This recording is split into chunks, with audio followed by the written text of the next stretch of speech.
Buenas noches, buenos días, buenas tardes. A nosotros nos correspondió conductores en líneas de transmisión. Mi grupo está conformado por Luis Fernando Leal, Luis Alberto Díaz, Anjuli Mantilla, Juan Felipe Hernández, Wilder Parada, que tuvo un accidente y no se encuentra presente, y Luis Ernesto Neira.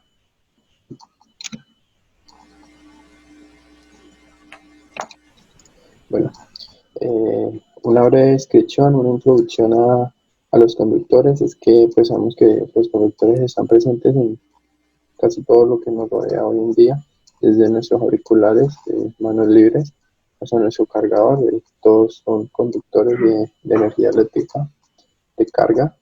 Y bueno, en este curso nos vamos a enfocar en las líneas de transmisión, entonces vamos a hablar de los conductores de la línea de transmisión. Pero bueno, ¿qué es una línea de transmisión? Son el elemento del sistema de potencia que se encarga de transportar la energía, por decirlo así, es el elemento más importante, ya que sin este medio pues no podríamos gozar de esta energía. Y pues se transporta desde el sitio donde se genera hasta el sitio donde se consume y distribuye, llegando normalmente a una subestación reductora.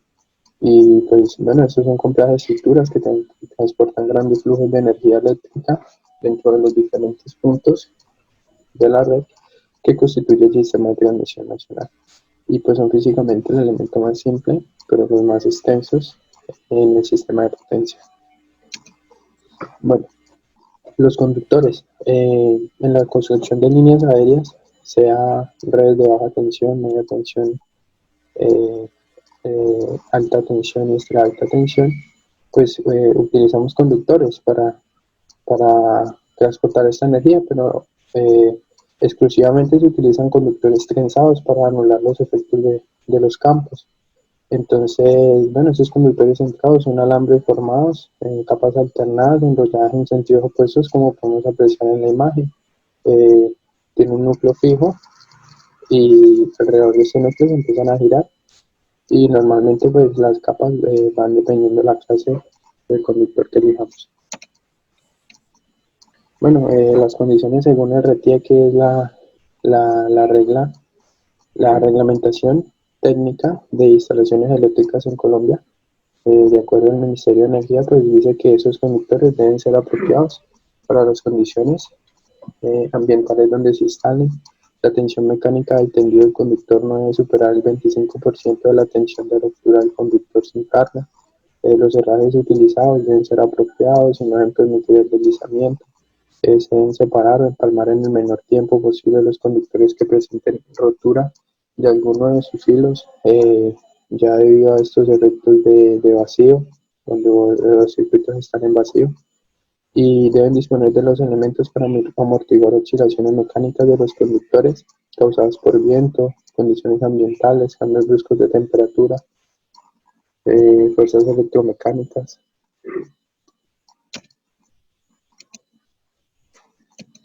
Y bueno, ¿cuál es la estructura física pues, del conductor? Entonces, normalmente los metales utilizados en la construcción de las líneas aéreas pues deben poseer tres características principales, y es que tengan un bajo costo, una baja resistencia eléctrica y una elevada resistencia mecánica, de manera que ofrezca resistencia a los esfuerzos permanentes accidentales que tienen estos conductores. Normalmente los metales que satisfacen estas condiciones pues son muy escasos, y tales son como el cobre y las aleaciones del aluminio y el aluminio puro. Entonces, para cada caso en particular, dependiendo de nuestra instalación, asimismo elegimos un metal o un tipo de conductor que nos convenga. Los materiales empleados en conductores para líneas aéreas, bueno, en este caso, los materiales empleados para líneas aéreas es el aluminio, de acuerdo a que tiene una muy buena resistencia mecánica, una baja resistencia eléctrica a secciones o áreas mayores, y tiene un bajo precio. Entonces, normalmente pues se pasa esto, no es nuestro tema, pero pues el hilo de guarda también tiene una aleación entre acero galvanizado, aluminio con unas fibras ópticas. Entonces, la selección del material óptimo se determina por las condiciones específicas de cada instalación, y pues algunos de esos condiciones o requerimientos que necesitamos tener en cuenta: la capacidad de corriente, la longitud de la línea, las condiciones climáticas, la posibilidad de corrosión y las condiciones físicas. Normalmente tenemos muy en cuenta las pérdidas eléctricas y la capacidad de corriente que puede transmitir este conductor. Bueno, pero pues el material utilizado para alta tensión es el aluminio, es el que se lleva pues, en primer lugar siempre, debido pues, a su bajo costo. Tiene una muy baja resistencia eléctrica comparada a secciones grandes, que el cobre tiene secciones pequeñas, y hace que sea más difícil el tendido en cobre que en aluminio. Entonces, el aluminio pues, se ha impuesto como conductor de líneas de transmisión. Bueno, y la clasificación del material para alta tensión o el aluminio, pues tenemos el cable de aluminio homogéneo AAC, y esos cables están formados por varios alambres enrollados una capa tras de otra en sentidos contrarios, y pues tenemos 7 hilos, 19 hilos, 37 hilos, 61 hilos y 91 hilos enrollados entre sí. El aluminio pues tiene que ser puro para esta gama AAC, ya que hablamos de homogéneo, y tiene que tener una pureza mayor al 99,5%. Entonces, asegurando esta pureza, pues tenemos una alta resistencia a la corrosión, a ese sulfato de este conductor. Y bueno, estos cables son adecuados en zonas de alto grado de humedad y lugares con elevada contaminación atmosférica. También se pueden suministrarse engrasados con una grasa químicamente estable y neutra frente al aluminio. Y bueno, para la gama AAC pues tenemos una tabla de RTE que, dependiendo del calibre, nos indica unas características que seguir los fabricantes de este tipo de conductor, y es el área nominal, la resistencia a 20 grados centígrados, la carga mínima de ruptura, la clase, el número de hilos. Bueno, esto es adoptado de la NTC 308. Tenemos también el cable de aluminio reforzado con acero galvanizado o ACSR, y bueno, estos surgieron de la necesidad de reforzar estos cables de aluminio, aumentando las características mecánicas, la resistencia mecánica del mismo, mejorando el coeficiente de dilatación térmica y asegurando una mayoría del conductor. Normalmente el núcleo lo tenemos en acero galvanizado y las capas van en aluminio. Son los más empleados universalmente en líneas aéreas por su bajo costo también. Y también tenemos que el RTE implementa una tabla para los fabricantes de este conductor. Dependiendo del calibre, pues los fabricantes tienen que seguir ciertas normas para que se cumplan estos parámetros. Entonces, vemos que la norma NTC 309 aplica para los conductores con ese refuerzo de acero. Tenemos el cable homogéneo Almelec AAAC, que es una aleación de aluminio, magnesio y silicio, utilizados los conductores para las líneas eléctricas.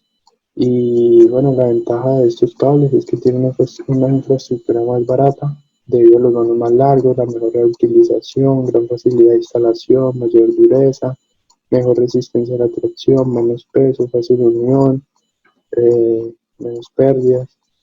Bueno, y también tenemos que el RTE se tiene una tabla específica para estas aleaciones de aluminio clase A, clase AA, clase AAAC, que de acuerdo a la norma NTC 2730 los fabricantes deben seguir para referenciar y dejar una marca, reglamentar ese tipo de conductor que están creando. También tenemos los conductores de aluminio con alma de aleación o ACAR. Tiene un núcleo central de aluminio, tiene una mayor dureza superficial, mucho más bajo el costo. Al ser una mayor dureza superficial, pues tiene mucha mayor resistencia mecánica, entonces es muy baja la probabilidad de daños superficiales durante la operación de tendido o de accidentes. ¿Qué es lo que pasa con este tipo de conductor? Que eh, el RT no tiene una tabla específica para que los fabricantes se guíen, pero nos dice que el capítulo 3, el artículo 20, el inciso 21, nos dice que los cables de aluminio eh, con refuerzo de acero y aleaciones de aluminio, eh, bueno, el fabricante se tiene que seguir bajo lo que son las escalas 20.4 y 20.5, y se aceptan otros tipos de cable como los que están ahí escritos, de acuerdo a que cumplan una norma internacional o NTC que se les aplique y que sean aptos para su uso.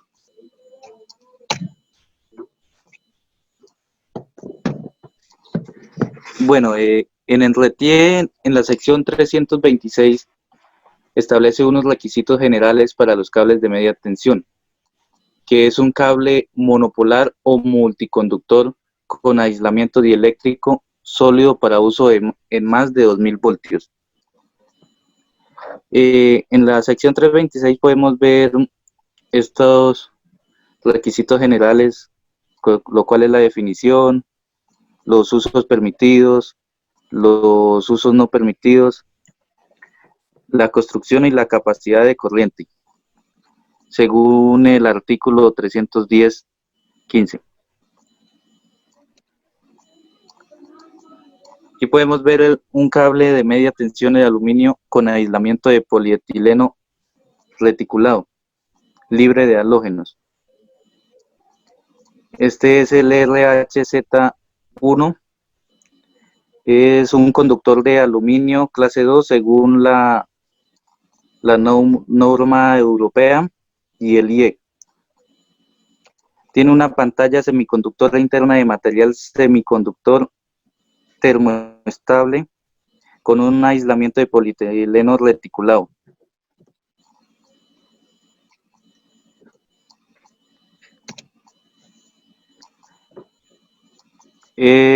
Con una pantalla semiconductora externa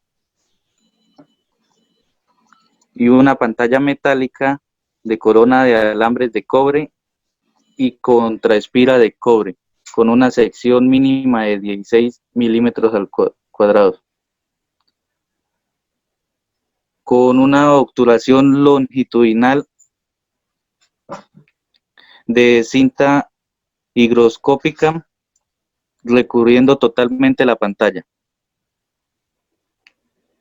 y una cubierta exterior poliéfina libre de halógenos.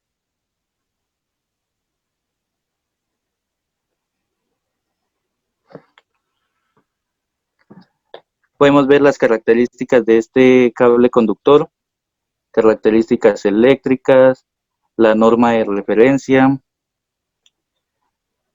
Podemos ver la temperatura máxima del conductor a 90 grados centígrados, la máxima en cortocircuito y la mínima de servicio.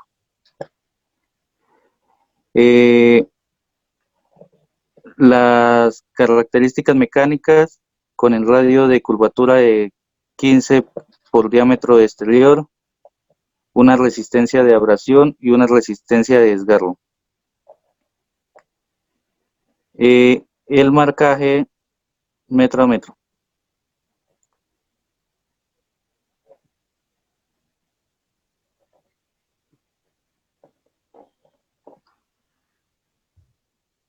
Bueno, en cuanto al efecto Joule, seguro que en más de una ocasión hemos escuchado la palabra Joule. Esta proviene en el ámbito de las ciencias del físico inglés James Joule, quien realizó diversos estudios relacionados con el movimiento de las partículas subatómicas, las corrientes eléctricas y la generación de energía.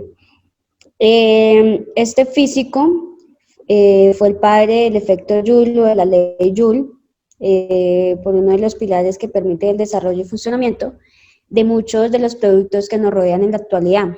Para poder comprender este efecto, debemos aclarar un concepto que es el calor. Entonces, se le conoce el calor como el desprendimiento de energía por parte de un sistema como causa de movimiento a escala microscópica. ¿Qué quiere decir esto? Que los electrones se mueven de forma totalmente aleatoria, impactando e interaccionando con partículas y por lo tanto, pues generando movimiento y desprendimiento de calor. Entonces, el efecto Joule es el desprendimiento de calor provocado por el movimiento de electrones, también conocido como corriente eléctrica por un material. Este desprendimiento solo será evitable si los materiales conductores fueran 100% perfectos, algo que es imposible de lograr. El calentamiento de los conductores es un fenómeno sumamente importante. En él se basan dos de las principales aplicaciones de la electricidad. La primera, el alumbrado eléctrico por lámparas incandescentes, y la segunda, el calentamiento eléctrico por resistencia. En cuanto al alumbrado eléctrico, pues bueno, se utilizan las lámparas y las bombillas llamadas de incandescencia. Estas, pues, todos las conocemos, constan de una ampolla de vidrio que puede ser transparente o opaca, y en el interior de esa ampolla de vidrio se encuentra un filamento de tungsteno muy resistente, que al ser atravesado por una corriente eléctrica suficiente, se enrojece y se hace incandescente. Otra aplicación es la calefacción eléctrica, que es el desprendimiento de calor producido por el paso de la electricidad. Se aprovechan numerosas aplicaciones, tanto domésticas como industriales. El efecto Joule ofrece algunas ventajas. Por ejemplo, las que acabo de nombrar, y también unos inconvenientes como la caída de tensión en los conductores, cortocircuito que pueden ocasionar un incendio, el calentamiento excesivo de los aparatos eléctricos, puede ser en motores, transformadores, televisores o radios. El más circuitos es lo que conocemos como fusible, o también llamado cortacircuitos. Este fusible es un pequeño elemento que generalmente es de porcelana o de vidrio, que contiene interiormente un hilo de plomo o de aluminio, y se encuentra instalado en la línea de entrada de cada circuito. En cuanto al efecto Joule y la cantidad de calor que se desprende, depende de varias variables, por ejemplo, la intensidad de corriente, la resistencia, la diferencia de potencial o voltaje, el tiempo o la potencia. Pásala, Felipe. Hablando del efecto piel o el efecto skin en conductores, es uno de los fenómenos más comunes en las líneas de transmisión. También se le conoce como efecto pelicular o efecto Kelvin. El efecto pelicular es el fenómeno eléctrico muy curioso que solo se puede observar en corriente alterna y consiste en que la densidad de corriente se da principalmente por el exterior del conductor. Esto nos hace que pues, la resistencia efectiva o de corriente alterna sea mayor que la resistencia ómnica o de corriente continua. Ahí, como miramos en la imagen de la figura A, decimos que la densidad de la corriente es similar en todo el conductor. ¿Por qué? Porque estamos hablando de una corriente continua. En la figura B observamos que la densidad de la corriente se almacena más que todo en la parte de la superficie, porque estamos hablando de una corriente alterna. Las características. En cuanto a las características, el efecto es el aumento de la densidad de la superficial, dar la tensión. Entonces, las tensiones bajas, el descenso de carga es uniforme en la sección transversal del conductor. Mientras más alta es la tensión, el efecto va a ser más visible. Para poder entender el concepto de este efecto, necesitamos saber 4 palabras. Frecuencia, que bueno, es el número de repeticiones por unidad de tiempo. Profundidad de piel, que es el área efectiva por el que circula la corriente en el conductor. El flujo de electrones, que pues es la corriente. Impedancia de conductor, que es la que se opone al flujo de la corriente. Y tenemos unas posibles soluciones. La otra diapositiva. Entonces hablamos de una solución para poder reducir el efecto en las líneas e inductores, pues es el empleo del hilo de Higgs, que es el que vemos ahí en la imagen. Está basado en un cable formado por muchos conductores de pequeñas secciones, pero ellos están aislados los unos de los otros. Y al final son unidos en uno de los extremos, consiguiendo un aumento en la suma de conducción efectiva.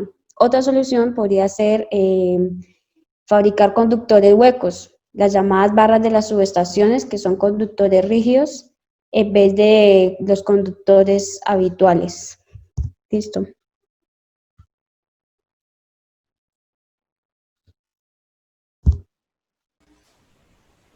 Efecto capacitivo. El efecto capacitivo se encuentra presente en muchos elementos de la naturaleza, tales como las nubes, la tierra, cuerpos conductores y entre otras, etc. Y las líneas de transmisión no se escapan de este efecto. Cuando dos conductores conductores son aplicados una diferencia potencial entre los extremos, esto adquiere una carga como las placas de un capacitor o condensador, cuando entre ellas existe una diferencia potencial. Aparece una capacitancia que puede ser escrita como carga sobre potencial. Aquí en las dos figuras se ven una el modo diferencial y la otra el modo común. Y entre los conductores, ahí donde se está formando la capacitancia. Bien, igual tenemos en la torrecilla, se ven donde están formando las capacitancias en los conductores, tanto en el suelo como entre conductor y conductor. Siguiente. El efecto de la capacitancia se hace especialmente marcado en el caso de las líneas de transmisión con longitudes mayores a 240 kilómetros. Son líneas extensas, pero en alta tensión y extra alta tensión la capacitancia se hace más perceptible. Notables efectos de perjudiciales pueden ser ocasionados por las capacitancias de las líneas de transmisión largas, en especial en aquellas líneas en vacío donde se hace presencia elevaciones de alta tensión por encima de la tensión nominal de operación, siendo conocidas como un efecto de Ferranti. En situaciones muy especiales, la reactancia capacitiva de las líneas de transmisión interactúan con la reactancia inductiva de los elementos del sistema de potencia. Esto es ocasionado cuando, especialmente en los transformadores, ocasionando un efecto denominado ferroresonancia. Y aquí vemos, vemos en las dos figuras el modelo de un condensador, tanto en las líneas de transmisión. También se produce ese efecto, como se dice, de capacitancia. Siguiente. Medidas para reducir el efecto capacitivo. Pues esta medida es limitar la extensión de cables de corrido en paralelo, o mejor es aumentar la distancia entre los cables. Conectar a tierra los extremos de los shield o escudos de los dos cables. Reducir el dB y el dt de la señal perturbadora, aumentando el tiempo de subida de la señal siempre que sea posible. Envuelve siempre que sea posible el conductor o equipo con un material metálico para formar el famoso blindaje Faraday, lo cual es ideal para cubrir el 100% de la parte a ser protegida y de ser conectada a tierra este blindaje, para que la capacitancia parásita entre el conductor y el blindaje no actúe como un elemento realimentado. Siguiente. El efecto inductivo. En el efecto inductivo, el cable perturbador y el cable víctima son acompañados por un campo magnético y el nivel de perturbación depende de la variación de la corriente y la inductancia de acoplamiento del mutuo. Aquí vemos dos figuras, cable en modo diferencial y modo común, cable de potencia, que ahí se está reflejando el campo magnético entre los conductores, tanto el modo común como el modo como el modo. Medidas para reducir el efecto inductivo entre cables. Esas son las mismas del efecto capacitivo. Siguiente. Transposición de los conductores de transmisión. El resultado de la transposición de las fases es balancear el acoplamiento inductivo y capacitancia mutua entre las fases de la línea de transmisión. La transposición reduce la interferencia electrostática y la electromagnética en la línea de los sistemas de comunicación, debido a que las tensiones electrostáticas inducidas se balancean a través de un ciclo completo de transposición, a la vez de reducir las tensiones electromagnéticas inducidas en los conductores adyacentes. En la figura se ve que tenemos una línea A, B y C, y en la línea, en el primer tramo, está en posición 1, y ya en el segundo tramo pasa a la posición 2, y en el tercer tramo la misma línea pasa a la posición 3, y así sucesiva con las otras líneas. Van cambiando su posición, y eso se le dice transposición del conductor. Siguiente.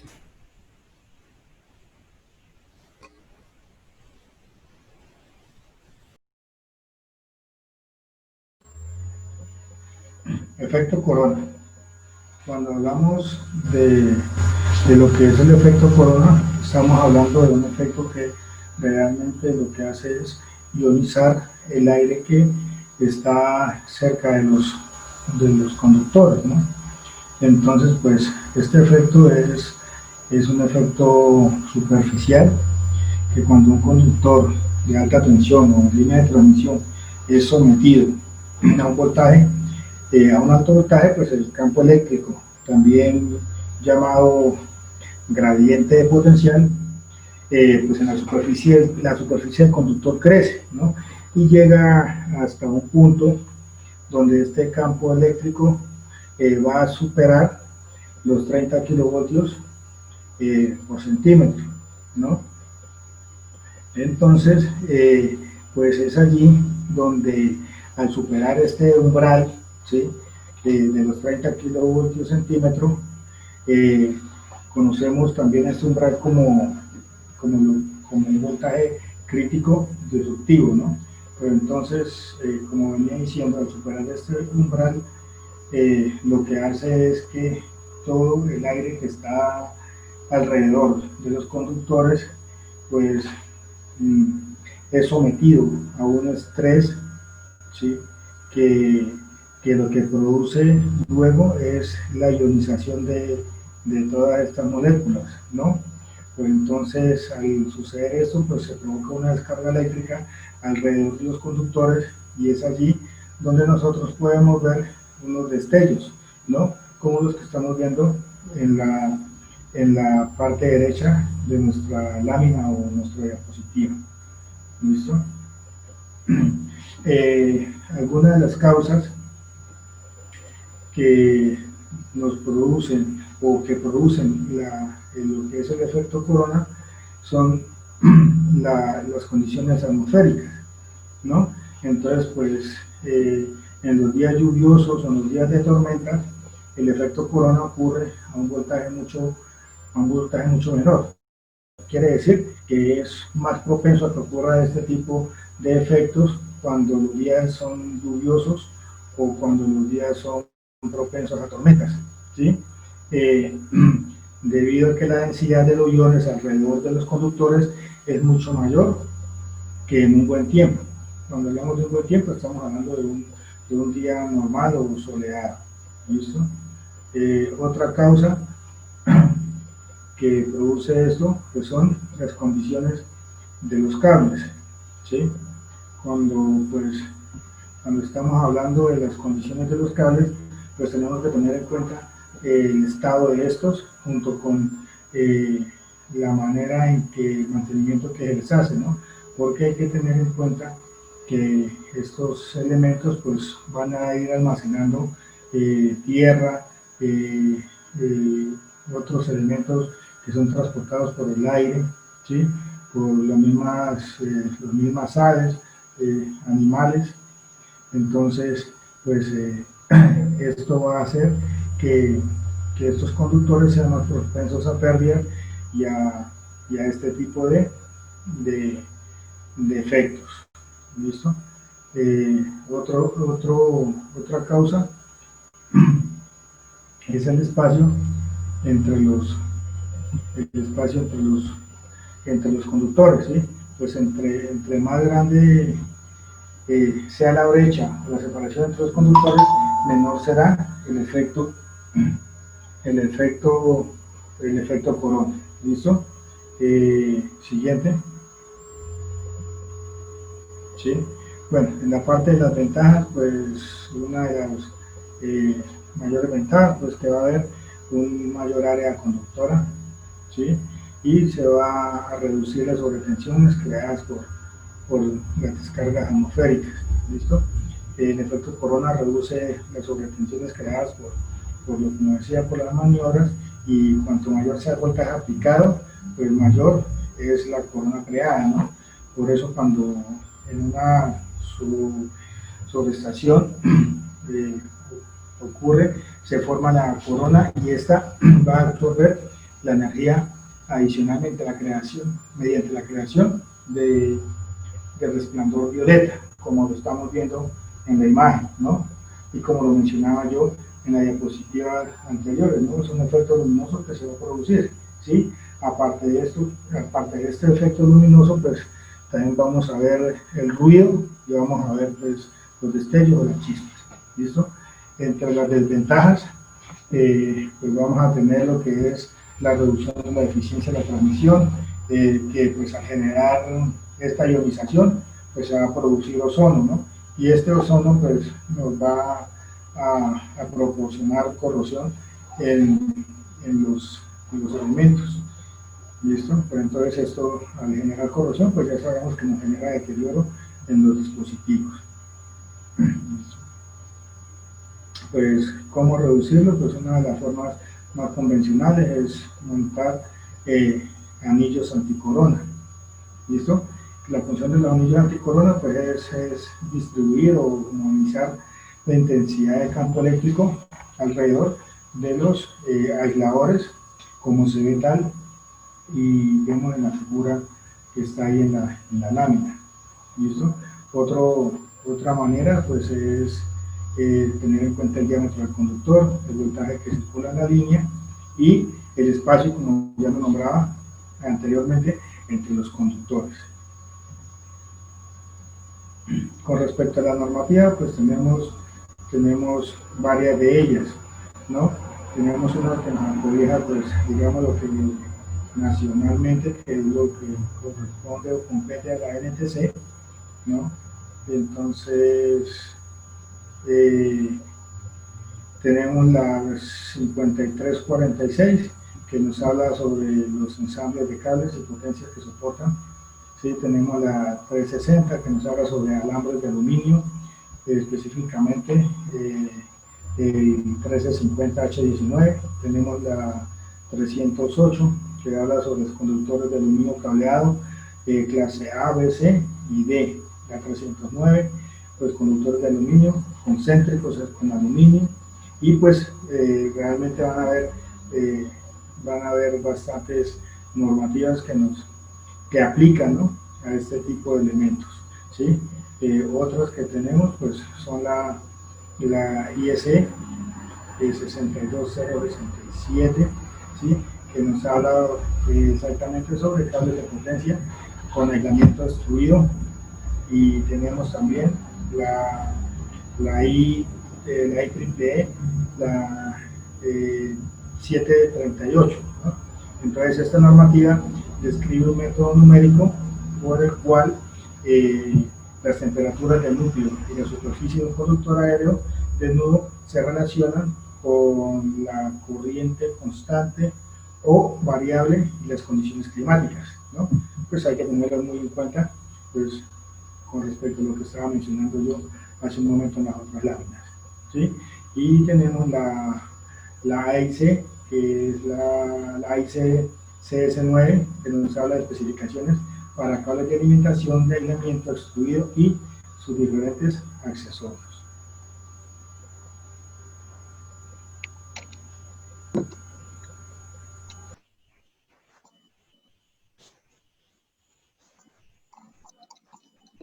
Bueno, y esto fue toda la presentación de la parte de conductores para líneas de alta tensión, para las líneas de transmisión de alta tensión, y gracias por la atención prestada.